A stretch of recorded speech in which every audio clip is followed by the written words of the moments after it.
नमस्कार दोस्तों, क्या हाल चाल है? आइए आज जो है एक इश्यू पे बात करते हैं हम लोग। वो है डबल पब्लिकेशन। डबल पब्लिकेशन होता क्या है? क्या मीनिंग है इसका? कि बहुत सारे ऑथर्स क्या करते हैं, वो जो है एक ही साइंटिफिक पेपर को जो है कई जर्नल में पब्लिश कर देते हैं। तो एक में पब्लिश किया, फिर उसके बाद उसी डाटा को उठा के दूसरे में पब्लिश कर दिया, फिर उसी चीज़ को जो है उठा के कभी कभी तो बिल्कुल सेम रखते हैं, टाइटल भी सेम रखेंगे, एब्स्ट्रैक्ट भी सेम रखेंगे। जो रिजल्ट्स है, कंक्लूजन, रेफरेंस सब कुछ सेम, और उसको दूसरे जर्नल में भी पब्लिश कर देते हैं। और कुछ तो टाइटल चेंज कर देते हैं, टाइटल केवल ऊपर का टाइटल चेंज कर देंगे और सब जितना और कंटेंट है वो वही रहेगा। कुछ कुछ क्या करते हैं कि जैसे एक साल पहले पब्लिश किया, फिर एक साल बाद पब्लिश किया उसको, वही चीज़ को, वही मटेरियल, वही चीज़। अब होता क्या है, अब एडिटर जो है कि कोई भी जनरल है, ये इस समय लाखों जनरल हैं पूरी दुनिया में। बहुत सारे लोग जो है साइंटिफिक जर्नल पब्लिश करते रहते हैं, बहुत सारे हैं। और मुश्किल होता है एडिटर को कि हर एक जर्नल में जाए या सॉफ्टवेयर यूज करके जो है चेक करे कि क्या ये कहीं दूसरे जगह से तो लिया नहीं गया है। और बहुत सारे मतलब डिटेक्ट करना बड़ा मुश्किल काम होता है। ये मुश्किल होता है डिटेक्ट करना, क्योंकि टाइटल चेंज कर दिया, कुछ चेंज कर दिया, फिर वो आगे चला जाता है, पब्लिश हो जाता है वो। पर वो पकड़ में आता है जब वो सर्च इंजन्स होते हैं, जो बिब्लियोग्राफिक डाटाबेस जो होते हैं, उसमें जब कोई खोजना शुरू करता है तो पता चलता है कि एक ही नाम का जो है दो जगह पब्लिश हुआ है। फिर वो इन्फॉर्म कर देता है कि भाई आपके जर्नल में भी देख रहे हैं, फिर दूसरे वाले जर्नल में भी यही पब्लिकेशन देख रहे हैं, ये अब इसका हमको रेफरेंस देना है तो कैसे किस किस पे दें। अब कभी कभी वो एडिटर के भी नॉलेज में वो भी सर्च करता रहता है, कभी कभी आ जाता है सामने। आजकल मैं एक एडिटर हूँ, तो मैं भी ये मामला एक फेस कर रहा हूँ इस पे, कि एक ही व्यक्ति ने जो है, एक ऑथर ने,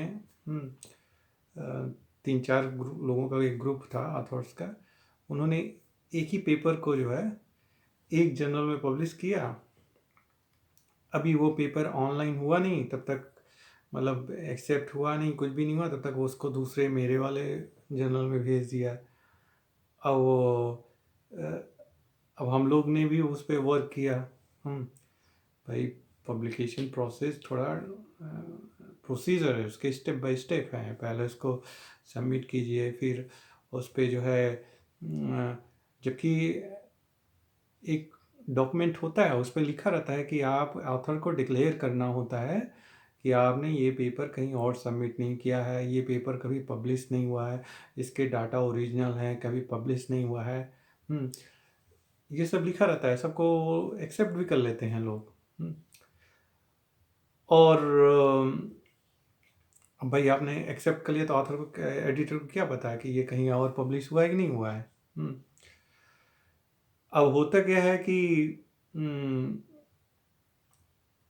अब उसमें जो है एक प्रॉब्लम खड़ी हो जाती है, डिसीजन लेना पड़ता है, क्योंकि जानते हैं बहुत सारा वर्क होता है उसमें, कि आप केवल पेपर सबमिट करना ही नहीं होता है, पेपर सबमिट करने के बाद जो है एडिटर्स और जो स्टाफ है उसको वर्क करना पड़ता है। उस पेपर को पहले तो इनिशियल चेकअप किया जाता है कि वो सही ढंग का है कि नहीं, फॉर्मेट सही है कि नहीं, कुछ है। फिर उसके बाद एडिटर्स पढ़ते हैं उस पेपर को, उस पेपर में अगर देखते हैं कि कुछ गड़बड़ी है तब तो उसको रिटर्न तुरंत कर देते हैं कि भाई आप ये जो है हमारे जर्नल के स्कोप के अंडर नहीं है, आपको हम वापस करते हैं कहीं और, आप जो है देखिए। कभी कभी वो रिकमेंड भी करते हैं इस वाले जर्नल में आप जाइए तो वो सही रहेगा। और कुछ केस कभी कभी इंग्लिश का होता है कि इंग्लिश पुअर है, उसको जो है इंग्लिश एडिटर के पास भेजिए ताकि इंग्लिश एडिटर उसको सही ढंग इंग्लिश सही कर सके। उसके बाद जो है नेक्स्ट स्टेप होता है कि एडिटर को चूज करना पड़ता है कि भाई रिव्यूअर्स, कि इन रिव्यूअर्स से कांटेक्ट किया जाए। अब रिव्यूअर्स जो है इतना इजी नहीं होता है जितना सब लोग सोचते हैं।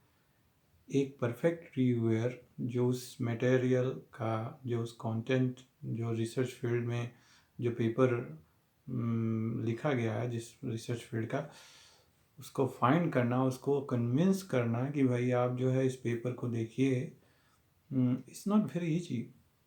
क्योंकि लोगों के पास टाइम नहीं होता है, बहुत प्रॉब्लम होती है इसमें फाइंड करना। फिर भी किसी तरह कन्विंस लोगों को किया जाता है। और ज़्यादातर जो सीनियर साइंटिस्ट जो होते हैं, सीनियर प्रोफेसर, वो तो मुश्किल है। वो जब तक बहुत ही क्लियर नहीं हो जाता है कि ये इस पेपर में कुछ ना कुछ ऐसा होगा, तभी वो उसको छूते हैं, नहीं तो सीधे मना कर देते हैं। तो ये भी आपको एडिटर को करना पड़ता है कि किसी तरह जो है अपने रिलेशन बनाए रखने पड़ते हैं और उसको किसी तरह आगे बढ़ाना होता है उसको।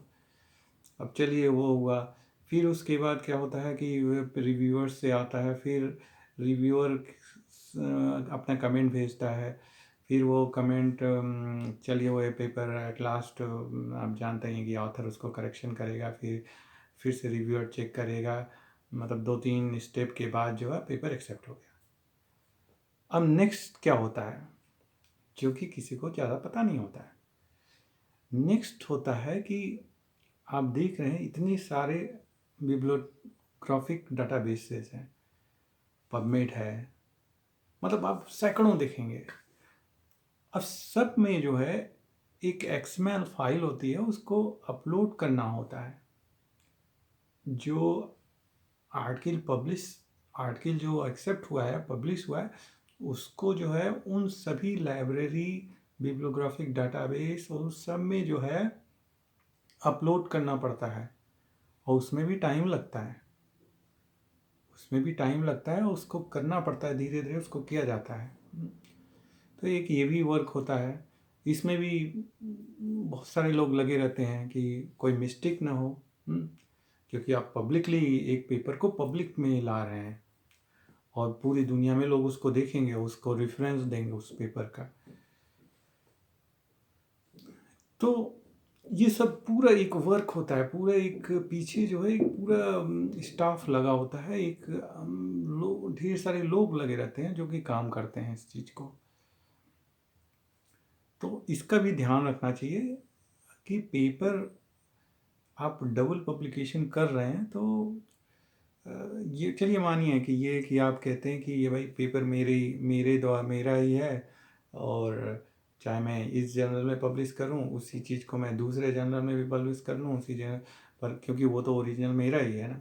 नहीं, उससे प्रॉब्लम ये होती है कि दोनों जर्नल जो है, जितने भी जर्नल में पब्लिश करेंगे, सब के सब जो है बिब्लियोग्राफिक डाटाबेस जो है उसमें जो है अपलोड करेंगे कि ये पेपर, मतलब एक ही पेपर जो है 10 जगह दिखाई देगा। और उससे होगा क्या, नुकसान ऑथर्स का है। क्योंकि जब एक ही चीज़ कई जगह दिखाई देगा तो लोग रेफरेंस में रखना छोड़ देंगे, क्योंकि उनको लगेगा ये लोग सीरियस नहीं है वर्क के प्रति, ये सीरियस नहीं है। एडिटर्स भी जो है वो भी समझ जाते हैं और वो फिर उसको जो है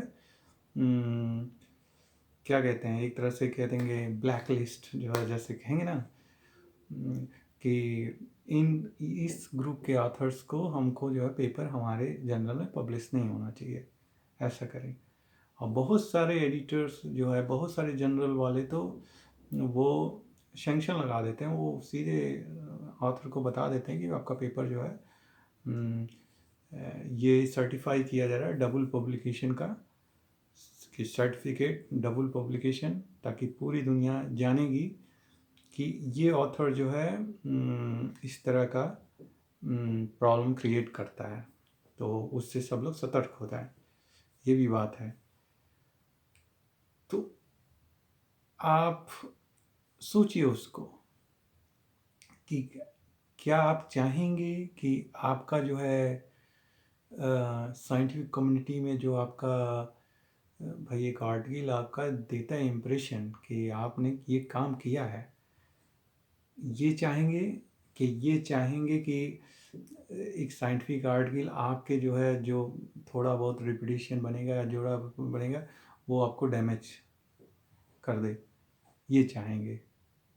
तो दोनों को सोच लीजिए। डबल पब्लिकेशन करने से पहले सोचना चाहिए कि क्या ये सही है कि नहीं सही है। मेरे ख्याल से सही नहीं है डबल पब्लिकेशन में। डबल पब्लिकेशन नहीं करने चाहिए कि एक ही चीज़ को, पर वहाँ सैकड़ों लोग हैं, हज़ारों लोग हैं, लोग करते हैं। कुछ को तो मैंने सुना है कि नौकरी में प्रमोशन पाने के लिए करते हैं। तो इस पे भी गौर करना चाहिए कि प्रमोशन जो होता है उसमें भी ऑथर को देना चाहिए, मतलब जो भी कैंडिडेट को देना चाहिए कि भाई 5-6 पेपर तुम अपना वो करो, और हम जो है देखेंगे कौन सा सही है कौन सा गलत है, और उसी के आधार पे करना चाहिए। क्योंकि मैंने सुना है कि लोग 100 पेपर पब्लिश कर देते हैं, वो एक ही कंटेंट को जो है बार बार डिफरेंट डिफरेंट जर्नल में पब्लिश करते हैं। तो ये भी गलत चीज़ है। तो डबल पब्लिकेशन जो है करना चाह रहे हैं तो बहुत सोच समझ के कीजिए, और मेरे ख्याल से ये रिकमेंडेड नहीं है, ये नहीं करना चाहिए। क्योंकि आप जो है आपको घाटा ही होने वाला है, फ़ायदा नहीं होने वाला उससे, ये नोट कर लीजिए। उससे जो है अगर आप कभी ना कभी आप पकड़े जाएंगे, और जिस दिन पकड़े जाएंगे उस दिन आपका जो है, क्योंकि आप लोग मानेंगे कि ये व्यक्ति सीरियस नहीं है। और मैंने देखा है कि ये होता है उन्हीं के साथ है जो पहली बार पब्लिकेशन कर रहे हैं, या कुछ मतलब जो ज़्यादा सीरियस नहीं होते हैं, जो पहली बार अभी शुरू कर रहे हैं, वही लोग इस तरह की गड़बड़ियाँ करते हैं। पर भाई सीखना चाहिए, इससे सीखने का है, सीखना चाहिए। तो डबल पब्लिकेशन करने से बचिए, क्योंकि उससे आपका ही नाम डूबेगा और किसी का नाम नहीं डूबने वाला। ठीक है, चलिए, नमस्कार, बाय बाय। हाँ, मैं भूल भूल गया कहना। डबल पब्लिकेशन मतलब डुप्लीकेट पब्लिकेशन। मतलब मैं जो डबल पब्लिकेशन कह रहा था, मतलब वो डुप्लीकेट पब्लिकेशन, मतलब डुप्लीकेट एक कॉपी, उसका डुप्लीकेट दूसरे कॉपी में दूसरे जर्नल में पब्लिश कर देना, ये। ठीक है, बाय बाय।